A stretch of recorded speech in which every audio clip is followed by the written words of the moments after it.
శ్రీమాత్రే నమ. జయ గురు దత్తాత్రేయ నమ.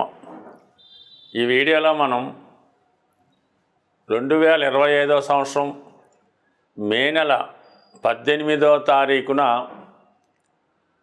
రాశులలో మార్పు చెందుతున్న రాహువు మరియు కేతు గ్రహాలు, అంటే ప్రస్తుతం రాహు మీనరాశి నుంచి కుంభరాశిలోకి, కేతువు కన్యారాశి నుంచి సింహరాశిలోకి మారడం జరుగుతుంది. ఇప్పుడు మనం వివిధ రాశుల వారి మీద రాబోయే 18 నెలల్లో కేతుగ్రహం ఎటువంటి ప్రభావాన్ని చూపడం జరుగుతూ ఉంది అన్న విషయాన్ని మనం ఈ వీడియోలో పరిశీలిద్దాం. వృషభ రాశి వారికి మే 18వ తారీఖున మారబోతున్నటువంటి రాహు కేతువులు, ముఖ్యంగా మనం ఈ వీడియోలో కేతువు యొక్క ప్రభావం వృషభ రాశి వారి మీద ఏ విధంగా ఉండబోతుంది అని చూసినప్పుడు కేతువు 4వ స్థానంలోకి రావడం జరిగింది. ఆటోమేటిక్గా రాహు 10వ స్థానంలోకి రావడం జరుగుతుంది. అంటే మొత్తం మీద ఈ రాహు కేతువుల యొక్క ప్రభావం అటు వృత్తి, ఇటేమో వ్యక్తిగత విషయాలు, స్థిరాస్తి, చదువు మొదలగు విషయాల మీద ప్రభావం చూపడం జరుగుతూ ఉంటుంది. 4వ స్థానంలో ఉన్నటువంటి కేతువు సాధారణంగా జాతకుడికి స్థిరాస్తి సంబంధించిన విషయాల్లో ఏవైనా ఇబ్బందులు, సమస్యలు వచ్చే అవకాశం ఉంటుంది. అంటే వీరి యొక్క స్థిరాస్తి ఇతరుల ఆధీనంలో ఉండి వాళ్ళు ఖాళీ చేయకపోవడం, మన ఆస్తి మన చేతికి రాకపోవడం జరుగుతూ ఉంటుంది. అలాగే మీకు వారసత్వంగా మీ తల్లిదండ్రుల దగ్గర నుంచి వచ్చినటువంటి స్థిరాస్తి పూర్తిగా రావాల్సినటువంటి భాగం మీకు రాకపోవడం, దాని కొరకు సంబంధం లేని వ్యక్తులు ఇబ్బందులు పెట్టడం జరుగుతూ ఉంటుంది. అంటే మొత్తం మీద మీకు రావాల్సినటువంటి స్థిరాస్తి రావటంలో ఇబ్బందులు ఎదుర్కోవలసి వస్తుంది. మీకున్నటువంటి స్థిరాస్తి కూడా మీరు సరిగ్గా అనుభవించలేకపోతుంటారు. కొత్తగా ఏదైనా గృహం కొనుక్కోవాలన్నా, నిర్మించుకోవాలన్నా చాలా అడ్డంకులు ఎదురవ్వడం జరుగుతూ ఉంటుంది. ఈ సమయంలో సాధారణంగా మీకు ఉన్నటువంటి ఊర్లో ఉన్నటువంటి పొలాలు కానీ, సిటీలో ఉన్నటువంటి ఖాళీ స్థలాలు, వేకెంట్ సైట్స్ ఏమైనా ఉంటే అవి ఇతరులు ఎవరు కబ్జా చేసుకోకుండా జాగ్రత్తగా కాపాడుకోవాల్సి ఉంటుంది. ఇది నెంబర్ 1గా పాటించవలసింది. ఇదే సమయంలో తల్లిగారితో విభేదాలు వచ్చే అవకాశం ఉంది. కొన్ని సందర్భాల్లో మదర్కి ఏవైనా అనారోగ్య కారణాల వల్ల ఆవిడ వ్యక్తిగతంగా ఇబ్బంది పడవచ్చు. లేదా ఆవిడకి మీకు ఈ ఆస్తి పంపకాలు కానీ, ఆర్థిక విషయాల్లో కానీ, మిగతా కుటుంబ సభ్యుల వలన తల్లిగారితో మీకు విభేదాలు వచ్చే అవకాశం ఉంది. అలాగే సాధారణంగా చిన్నపిల్లల లాంటి వాళ్ళు ఎవరన్నా ఉంటే వారు తల్లి యొక్క ప్రేమకి, నిరాదరణకి గురయ్యే అవకాశం ఉంది.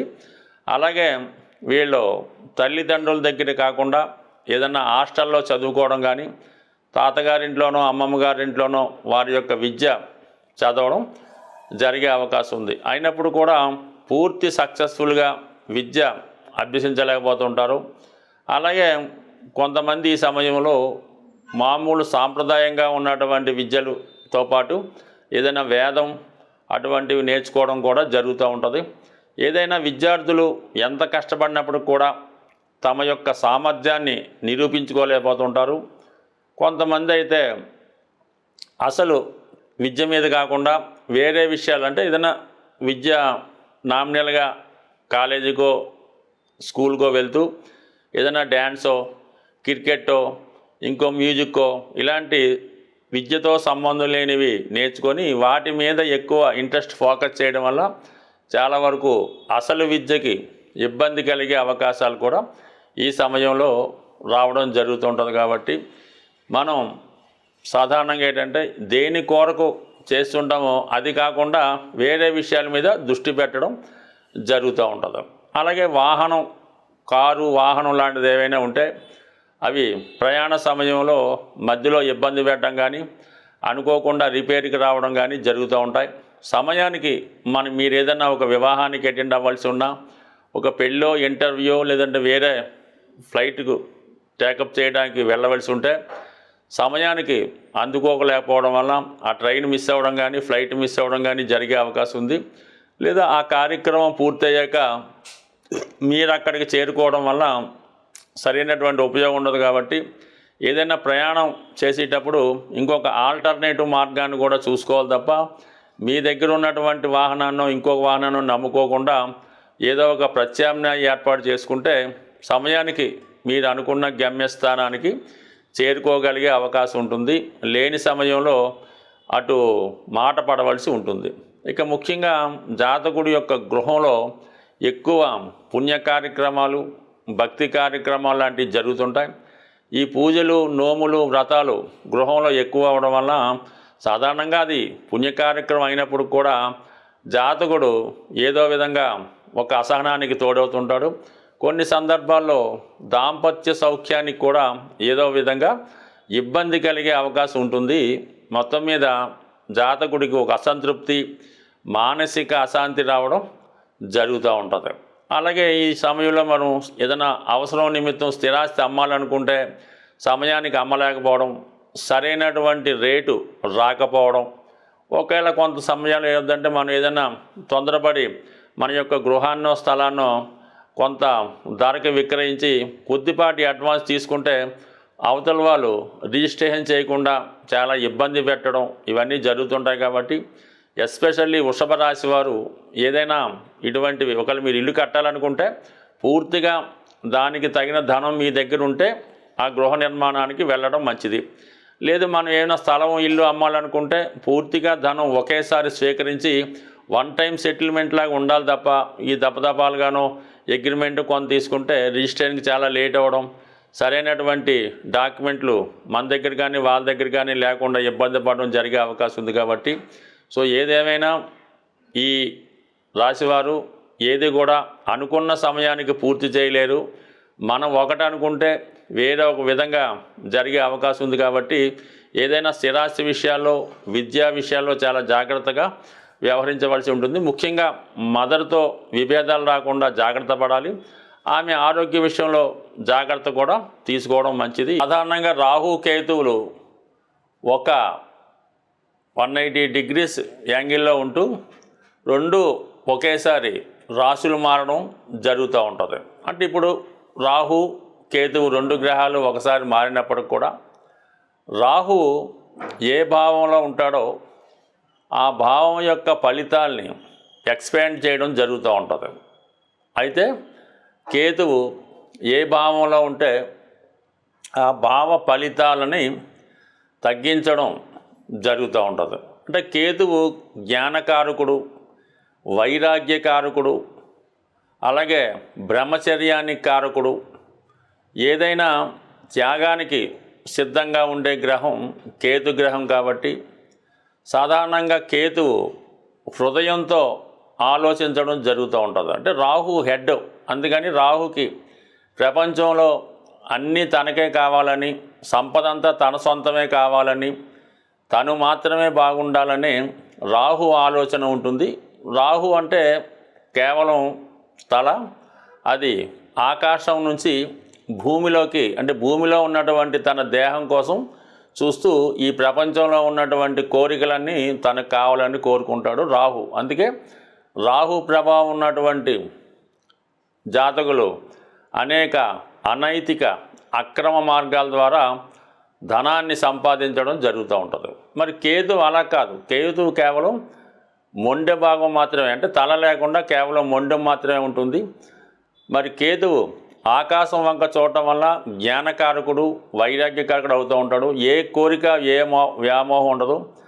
మరి అందరూ బాగుండాలి, అందరూ క్షేమంగా ఉండాలి అన్నటువంటి ఆలోచనతో రాహు కేతు ఉండడం జరుగుతుంది. దాని తర్వాత ఏంటంటే కేతువు ఏ భావంలో ఉంటే ఆ భావం మీద వ్యామోహాన్ని, కోరికని తగ్గించడం జరుగుతూ ఉంటుంది. మరి ఈ విధంగా ఈ రాహు కేతువులు మార్పు చెందడం వల్ల మరి వివిధ రాశుల వారి మీద కేతువు యొక్క ప్రభావం ఏ విధంగా ఉంటుంది అన్నది పరిశీలిద్దాం. సాధారణంగా కేతువు విఘ్నేశ్వరుడు యొక్క ప్రతిరూపంగా చెప్పడం జరుగుతూ ఉంటుంది. అందువలన ఈ కేతువు ఏ రాశిలో ఉంటే ఆ రాశికి సంబంధించిన ఫలితాలు మనకు కావాలంటే ఎక్కువగా విఘ్నేశ్వరుని ఆరాధించడం వల్ల, అలాగే కొత్త విషయాలు తెలుసుకోవాలన్నా, మనలో ఉన్నటువంటి జ్ఞానాన్ని పెంచుకోవాలన్నా, విజ్ఞాన సంపద పెరగాలన్నా కేతువు యొక్క ఆశీస్సులు తప్పక ఉండవలసిందే. అయితే రాహు కేతువు రెండు ఎదురెదురు రాశుల్లో ఉండడం వల్ల కంపల్సరిగా వీళ్ళిద్దరి ప్రభావం కలిపే వివిధ రాశుల మీద రావడం జరుగుతుంటుంది. ఆ కారణం వల్ల ఏంటంటే ఎక్కువగా రాహు డామినేట్ చేస్తున్నప్పుడు కూడా కొన్ని సందర్భాల్లో కేతువు కూడా తన ఫలితాన్ని ఇస్తూ జాతకుడిని మోక్షం వైపు నడిపించే ప్రయత్నం చేస్తూ ఉంటాడు. మరి ఇప్పుడు మనం మిగతా రాశుల వారికి ఈ మే నెల 18వ తారీఖున మార్పు చెందినటువంటి ఈ రాహుకేతువులు ఏ విధమైన ప్రభావం చూపుతారో వివరంగా తెలుసుకునే ప్రయత్నం చేద్దాం. కేతుగ్రహం మనకి సంపూర్ణంగా సహకరించాలంటే మరి విఘ్నేశ్వరుడి యొక్క ఆరాధన వల్ల మనకి కేతువు సంతృప్తి చెందడం జరుగుతూ ఉంటుంది. అందుకని కంపల్సరిగా ఈ కేతువు పెట్టినటువంటి ఇబ్బందులు నుంచి, అంటే కేతువు ఇబ్బందులే ఉంది, ఏ పని ప్రారంభించినా మధ్యలో ఆగుతుంటుంది. మనం ఒక ప్రయత్నం కోసం వెళ్తే వేరే ప్రయత్నం జరుగుతూ ఉంటుంది. విద్యార్థులకి చదువు మీద ఆసక్తి తగ్గి మిగతా విషయాల మీద ఆసక్తి వెళ్తుంది. బట్ ఏదైనా కంపల్సరిగా కేతుగ్రహం అంటే విఘ్నేశ్వరుడు యొక్క ఆరాధన, సంకటనాశన గణేష్ స్తోత్రం చదువుకోవడం, సంకష్టహర చతుర్థి రోజు కంపల్సరిగా ఉపవాసం ఉండి విధి విధానంగా మరి ఉదయం పూట ఏదన్నా గణపతి హోమం జరుగుతుంటే అందులో పాల్గొనడం, ప్రదోష వేళ సాయంకాలం అభిషేకంలో పాల్గొనడం వల్ల చక్కగా ఈ యొక్క విఘ్నేశ్వరుడు యొక్క అనుగ్రహంతో కేతుగ్రహ అనుగ్రహం లభిస్తుంది. సింపుల్గా ఏంటంటే ఆదివారం కానీ మంగళవారం కానీ ఎండు ఖర్జూరం అన్నది ఒక 7 ఎండు ఖర్జూరాలు, అలాగే ఒక చిల్లర నాణం 10 రూపాయలదో 20 రూపాయల నాణ్యం తీసుకొని మరి అలాగే ఒక 7 మంది సాధువులకి, అక్కడ అంటే సాధువులు అంటే మామూలుగా అక్కడ టెంపుల్ దగ్గర ఉన్నటువంటి ఈ కాషాయ రంగు ధరించిన వాళ్ళకి ఒక 7గురికి డొనేట్ చేయడం వల్ల మనకి కేతుగ్రహ అనుగ్రహం లభిస్తుంది.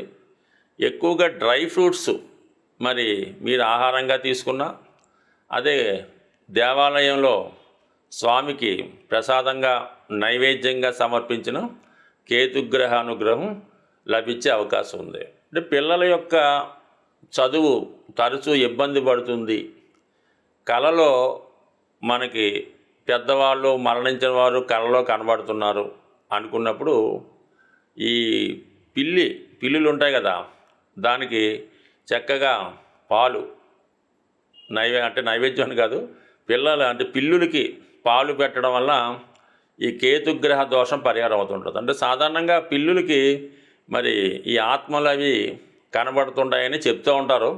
అది శాస్త్రాల్లో చదవడం తప్ప మనకైతే తెలియదు. కానీ సో ఏదైనా మనం గమనించినప్పుడు అర్థమవుతుంటుంది. ఇంట్లో మన పెంపుడు కుక్కకి ఈ పిల్లులకి కంపల్సరిగా చనిపోయిన వారి యొక్క ఆత్మలు కనబడుతూ ఉంటాయి. ఒక విధంగా కేతువు కూడా ఆత్మ లాంటిదే కాబట్టి ఈ పిల్లులకి పాలు పోయడం వల్ల కూడా కేతుగ్రహ సంపూర్ణ అనుగ్రహం లభిస్తుంది. ఇంకా మీకు మరీ ఇబ్బందులుగా ఉంది, అసలు పిల్లవాడు ఏం మాట పట్టించుకోవట్లేదు, ఏమీ కుటుంబ విషయాలు ఏమీ పట్టించుకోవడం లేదు, చాలా వైరాగ్యంగా ఉన్నాడు, ఏదో పిచ్చి పట్టినట్టు దెయ్యం పట్టినట్టు తిరుగుతున్నాడు, జుత్తు అంతా పెంచుకున్నాడు, బట్టలు మార్చుకోవటం లేదు, స్నానం చేయడం లేదు అనుకున్న వాడిని ఏదైనా అంటే ఈ శ్రీశైలం తిరుపతి లాంటిలో కొన్ని ఆశ్రమాలు ఉంటాయి, ఋషుల యొక్క ఆశ్రమాలు అవి ఉంటుంటాయి, అందులో చేర్పించి కొన్నాళ్ళ పాటు అక్కడ సేవ చేసుకునే విధంగా పెట్టడం కానీ, లేదనుకుంటే కొంతగా బాగుంటే మీ దగ్గరలో ఉన్నటువంటి దేవాలయం పొద్దున్నే ఎర్లీ మార్నింగ్ 4 గంటలు లేచి పరిశుభ్రంగా దాన్ని శుభ్రం చేసి వచ్చిన భక్తులకు సేవ చేయడం ద్వారా కూడా కేతుగ్రహ అనుగ్రహం సంపూర్ణంగా లభిస్తుంది. అలాగే మరి ది బెస్ట్ రెమెడీ అంటే బ్రహ్మముహూర్తంలో లేచి విష్ణు సహస్ర అంటే బ్రహ్మముహూర్తంలో లేచి శుభ్రంగా కాలకృత్యాలు తీర్చుకున్న తర్వాత విష్ణు సహస్రనామాన్ని పారాయణ చేయడం వల్ల సమస్త దోషాలు తొలగే అవకాశం ఉంటుంది. అలాగే శివునికి రుద్రాభిషేకం చేసుకోవడం ద్వారా, అంటే ఏ దైవ కార్యక్రమం చేసుకున్నా కేతువు సంతృప్తి చెందుతూ ఉంటాడు. అంటే కేతువు సంతృప్తి చెందితేనే మీకు మిగతా గ్రహాల యొక్క అనుకూలత అది లభించే అవకాశం ఉంది కాబట్టి, బట్ ఏదైనా ఒక పని చేసినప్పుడు నమ్మకంతో నిజాయితీగా శాస్త్రంలో ఏ విధంగా ఉంటుందో ఆ విధంగానే చేస్తేనే ఫలితం వస్తుంది. దాని తర్వాత ఏంటంటే శాస్త్రాల్లో కూడా శక్తి కొలది అన్నారు. అంటే డబ్బులు లేనివాడు ఏదో ఒక 1/2 లీటర్ ఆవు పాలతో శివుడికి అభిషేకం చేయొచ్చు, కానీ బాగా కోటీశ్వరుడు కూడా అది వర్తించదు. అతని స్థాయికి తగ్గట్టుగా అతను అభిషేకం చేయించుకుంటేనే అతనికి ఆ ఫలితం వస్తుంది తప్ప అందరికీ ఒకే నియమం అయితే ఉండదు. బట్ కానీ పెద్దలు ఎన్ని చెప్పినా మన శక్తి కొలది ఆ పరిహారం చేసినప్పుడు, దేవుని పూజ చేసినప్పుడు ఆ ఫలితం మనకి దక్కుతుంది. కాబట్టి మరి సాధ్యమైనంత వరకు మీకు ఎంతవరకు సాధ్యమవుతుందో అంతవరకు చేయడం వల్ల మనకి ఈ గ్రహశాంతి జరిగి అనుకున్న ఫలితం రావడం జరుగుతూ ఉంటుంది. స్వస్తి.